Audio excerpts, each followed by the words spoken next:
श्री राम के वनवास की कहानी। अपने चारों पुत्रों के विवाह के पश्चात राजा दशरथ का एकमात्र सपना था कि वह अपने ज्येष्ठ पुत्र राम को अयोध्या नगरी का राजा बनाए।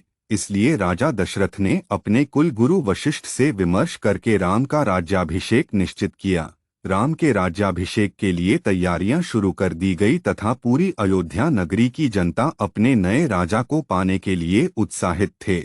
श्री राम हमेशा से ही जनता तथा अपने परिवार जन के प्यारे थे, लेकिन शायद नेति को कुछ और ही मंजूर था, जिस वजह से राम की सौतेली माता राजा दशरथ की दूसरी पत्नी महारानी कैकेयी की दासी मंथरा ने उनको उकसाया। मंथरा ने रानी कैकेयी के मन में यह भ्रम पैदा किया कि राजा दशरथ उनके पुत्र भरत को ननिहाल भेजकर श्री राम को राजा बनाने के प्रयत्न कर रहे हैं।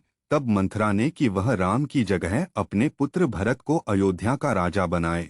तुम्हारे पास अभी भी समय है, तुम चाहो तो राम की स्थान पर अपने पुत्र भरत को अयोध्या का राजा बना सकती हो।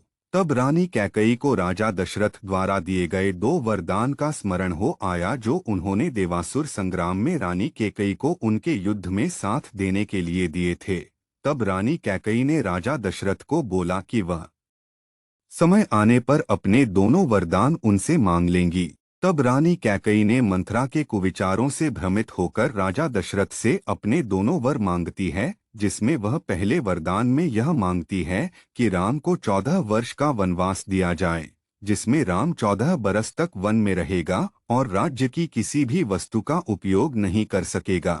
दूसरे वचन में रानी कैकेयी राजा दशरथ से अपने पुत्र भरत को अयोध्या का राजा बनाने की मांग करती है। रानी कैकेयी के यह दोनों वचन सुनकर राजा दशरथ को सदमा लगता है और वह बेजुबान हो जाते हैं। जब राजा दशरथ के इस स्थिति का पता श्री राम को चलता है तो वह अपने पिता के पास जाकर उनके इस रवैया का कारण पूछते हैं। उस समय राजा दशरथ रानी कैकेयी के भवन में ही होते हैं। बहुत देर तक जब राजा दशरथ कुछ बोल नहीं पाते, तब रानी कैकेयी ही श्री राम को अपने दोनों वचनों के बारे में बताती है। रानी कैकेयी के दोनों वचन सुनकर श्री राम सहर्ष उनके दोनों वचनों को स्वीकार करते हैं।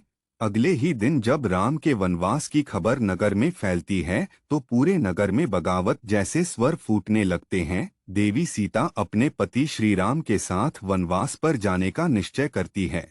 जब लक्ष्मण जी को यह सूचना मिलती है तो वह राजा दशरथ पर क्रोधित होते हैं, लेकिन श्री राम के समझाने पर वह शांत हो जाते हैं। लक्ष्मण अपने भैया राम से बहुत स्नेह करते थे, इसलिए वे भी श्री राम के साथ वनवास पर चले जाते हैं।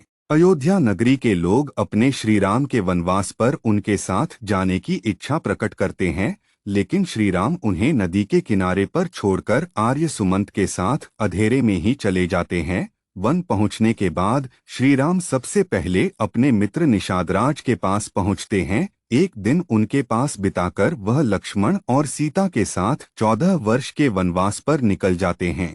श्री राम के वनवास जाने के कुछ ही दिनों के बाद उनके पिता राजा दशरथ अपने पुत्र राम के वियोग में अपने प्राण त्याग कर स्वर्ग सिधार जाते हैं।